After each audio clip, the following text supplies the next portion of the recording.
All right, Shalom. First and foremost, I want to give all honor, glory, and praise to Yahweh, Bahashem, Yahweh Shai, Bahashem, Rakah, Quadash. Double honors to the elders of Great Millstone, and peace and salutations to the brothers that are doing this work in true sincerity. And we're going to jump right into it. This is Galatians 5:19.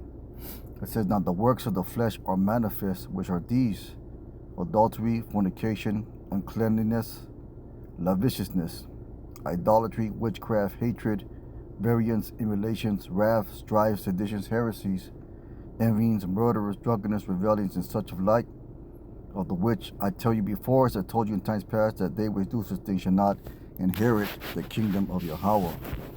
So the works of the flesh are those things that block you, or that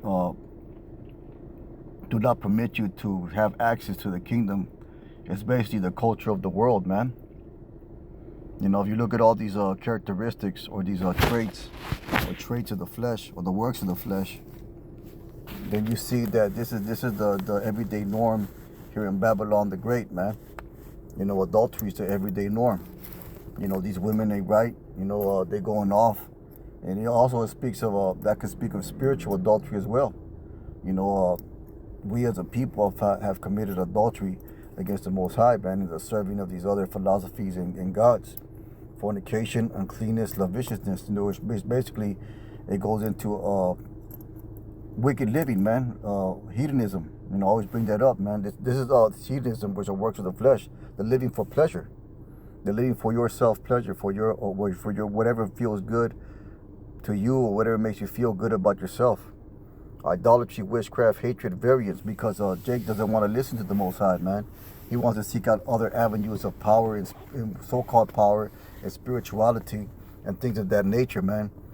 Emulations, wrath, strife, sedition, and heresies. Jake's trying to always come up with some new bullshit, thinking that he got some type of secret knowledge about the Bible or about life in general, man. That's why they always go into these voodoo and these hoodoo and these white magic, and all this fucking bullshit that Jake does, man. Both the so-called Latino tribes and the what you call the so-called black tribes as well. So you if you just reflect and you just look at you don't gotta look that far. Just look at your own family members. It could be your mother or your grandmother, and you'll see that there's some type of fucking witchcraft that they're doing, whether it be idolatry of Catholicism or whatever fucking superstitious bullshit that they practice, man. It's superstitious beliefs of not doing this and not doing that, and just all kinds of bullshit, man. I can speak from personal experience, my family members involved in all kinds of fucking superstitions and fucking and shit like that, man, and things that you do and certain practices that were nowhere to be found in the scriptures, man. And the Lord had grace to set us free from all these things.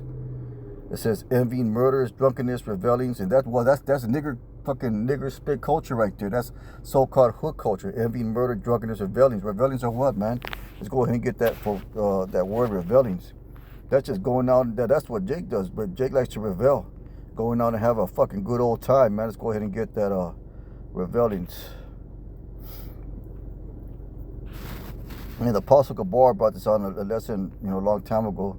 It says a carousel of letting loose. That's what Jay liked to do, man. He liked to fucking let loose. He calls it letting loose, which basically, he just get into some fucking drunken, immoral shit, which usually leads to fighting and adultery and fornication and all those things. It says revel, carousel, and nocturnal. What nocturnal means? Nocturnal means at night. A righteous procession of half-drunken and frolicsome fellows who after supper parade through the streets with torches and music in honor of Bacchus or some other deity, and sing and play for house of male and female friends and used during their feasts and drinking parties. What's a club, man? A club, when you go to a club, that's basically a drinking party, man. So brothers got to be very aware and very careful of the surroundings and the places that they frequent, man. It's not to say that brothers can, go to a restaurant and fellowship and break bread and have a drink, but, you got to stay away from fucking worldly fucking shit, such as clubs, bar hopping and shit like that, man. That ain't being separate or holy from the world. You can enjoy drinking with a brother apart from those things, man. You don't gotta be going to fucking places, just to look at ass and shit, man. that's not being part of, that's being part of the world. It says sing and play in houses of male or female friends, hence usually of feasts and drinking parties that are protracted till late at night and indulge in revelry. So that's what Jay likes to do, man. He likes to indulge in these things. And so that's all part of nigger hood culture, man. Spick hood culture, spick body culture. You know, I seen it. You know, I grew up in the. You know, I grew up. I was a young man in the what you call the '90s, man. You know, which was but there was a lot of that bullshit going on. You know, a lot of that, you know, cruising and looking for bitches, and that still should go on today. You know, even more so. You know, same that it was back then, same was in ancient times, the same it is now. Jake just fucking want to do bullshit like that. As I told you in times past, that they which do such things should not inherit the kingdom of Yahweh, man. So, you know, you got to really contemplate your actions and see if they're to a benefit of the brotherhood, man. You know, because, you know, brother, there's many brothers that brought lessons, as a matter of fact. You know, Elder Yashubamba being one of them, and other brothers as well, man, talking about, you know, you can't, you know, you got to make yourself an asset, not a liability, you know, to this body, man. If you do things that can possibly make you a liability to this brotherhood, then you're going off, man. You're going off. You know, if you're getting yourself situations where you're a liability to the brotherhood, or you're putting other brothers in danger of fighting, or danger of being arrested, or in danger of whatever fucking bullshit that goes along with all that reveling and drunkenness, then you're a liability to the brotherhood, man. You need to correct your behavior. Let's go ahead and get 1 Peter 4, the first chapter, man. So, you know, you got to just be aware of the things that we engage in, man, as a body, as men in the Lord. Let's get 1 Peter 4 and 1. It says, for as much then as Yahushua suffered for us in the flesh, arm yourself likewise with the same mind. You know, so you got to defend yourself against the wiles of this world, man. You got to arm yourself with knowledge, wisdom, understanding, and the capability to make right and proper decisions. It says, likewise with the same mind, for he that suffered the flesh has ceased from sin. You know, for he that suffers in the flesh, meaning that you're denying the flesh, you're ceased from sin, man.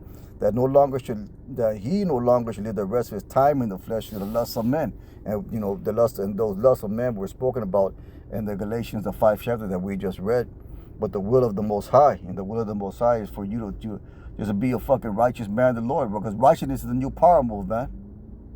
You know, getting drunk and looking for bitches and this, that shit, the other, that's the world shit, man. That's the power move of the world, and it's all going to come to naught, man. It has no really benefit other than temporary and momentarily. But the real power move is righteousness, man. It says, for the time past of your life may suffice to rot the wrong will of the Gentiles. You know, so we know, hey, you had your time to do your bullshit. You know, most likely you didn't. You know, you came into this truth very, very young. You know, like some brothers have. You know, you were out there doing stupid shit like that, man. Like, how much more do you fucking want? You know, you was out there being a goddamn drunkard, being a fucking adulterer, being a fucking so-called life of the party. What the fuck more do you want, man? You know, you already been there, done that. You already conquered that fucking realm, man. You know, what fucking more do you want? You know, what more do you want to encounter, engage in? Like I say, it's nothing, like, you know, like we say, it's nothing wrong for brothers to get together and have a drink, man, and so-called take the edge off. You know, but you got to be aware of the things that you do. It says, for times past, our life may suffice to rot the will of the Gentiles. We walked in lascivious lust, excess wine, revelries, banquets, and abominable idolatries. You know, so I just say, you know, bring out all this to say, you know, just beware of your conduct, man. Beware of your bending to the flesh, so to speak, man. And not saying that we're going to be perfect. You know, brother's gonna, you know, but the important part is that you recognize when you're going off, man. When you're falling weak, when you succumbing to the flesh, when you teeter-tottering between that line, man, and correct yourself. And if you have the ability and spirit to do that, then hey, man, that's a good thing as well. You know, things happen. You know, situations happen. You know, and you know, we deal with them accordingly. But for the most part, man, you gotta just be circumspect of everything that you do. So let's go ahead and get I think Matthew the 5th chapter. So the defense of all that is your mentality, your way of thinking. You know, you gotta fight that carnal mind. You gotta fight that carnal mind, man. And that starts with the way you perceive it and look at everyday situations and everyday decisions. Let's get the Matthew 15 and 19. It says, for out of the heart or the mind, because that word heart, it means labia or mind. Let's go ahead and get the definition there. Or in the Greek, karda, the thoughts or the feelings of the mind. So basically it means mind, the will of the character. That's your mind. It says, for out of the heart or the mind proceed evil thoughts, murders, adulteries, fornications, deaths, false witnesses, and blasphemies. So all these things, they are born inside your mind first, man. Those actions are thoughts.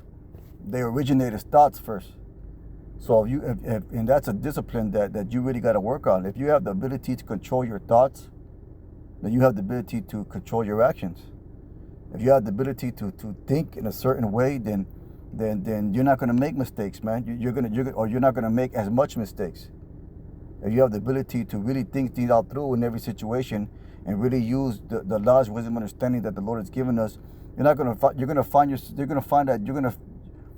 really not going to fall in those or be caught up in those situations as often as someone who doesn't. As if out of the heart proceed evil thoughts, murderers, adulteries, fornication, thefts, false witnesses, and blasphemies. These are the things which defile a man. But to eat was unwashed hands, defileth not a man. So evil thoughts, man. Beware of evil thoughts. Be aware of evil thoughts. And every brother has them. We all have them, man. We all have these evil thoughts. Brothers got to rebuke their own thoughts sometimes 1,000 times a fucking day. You got to, your mind tells you shit, off shit. You think perverse thoughts, you think crazy fucking thoughts, man. And you got to continue to rebuke those thoughts and keep yourself in check, man. You got to master your own self. That's the key to being a mature individual, man. The mastering of your own self. There's many books written on that subject alone. Self-mastery, discipline. You can find 100 books on that, man. And it's easy to be written about, but it's a harder character to attain. And to master your own self, to master your own thoughts, makes you a man among men. It makes you more like Yahushua, because he was a master of his own will, a master of his own thoughts, so to speak. But none of us are masters of his will, because there is no free will. But we are to live according to the example that was given to us from Yahushua. So you just got to be aware. I like going into this thing because I'm telling myself first and foremost. These are things that I continually got to work on for myself first and foremost, man. And I continue to make these lessons to remind myself of these things, and not get caught up in those situations. But with that being said, man, the point was made. Most I win, it was edifying. That one, it was all through the Spirit. We didn't plan about just open up the scripture and just started flowing with it, man. But with that being said, most I win, that lesson was edifying. I said I want to give honor, glory, praise to Yahweh Bashem Yoshai. Call Allah Yahweh Bashem Yoshai. Brothers, keep on pushing. Shalom.